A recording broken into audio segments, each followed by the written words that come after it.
అనుకున్నారు ఈ అగ్నిలో పడేస్తాయి, ఎవడ కాపాడుతాడు చూద్దాం, నీ తరపున ఎవరు వస్తాడు చూద్దాం అన్నారు. లేరా మన తరపున?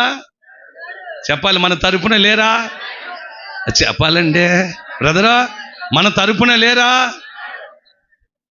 ఎవడొస్తాడో చూద్దాం అనుకున్నాడు రాజు.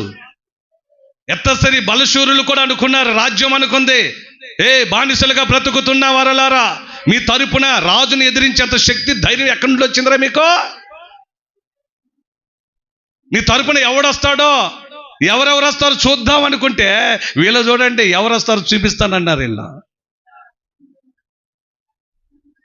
నా పక్షాన ఉన్నవాడు శక్తిమంతుడు చెప్పండి, నా పక్షాన ఉన్నవాడు, నా పక్షాన ఉన్నవాడు సమర్థుడు చెప్పండి, నన్ను కాపాడేవాడు, నన్ను రక్షించేవాడు, నాకు తోడుగా ఉండేవాడు, నన్ను నడిపించేవాడు, నా భారమును మోసేవాడు, నా బాధ్యతను భుజాన వేసుకునేవాడు, ఇమ్మానుయేలు.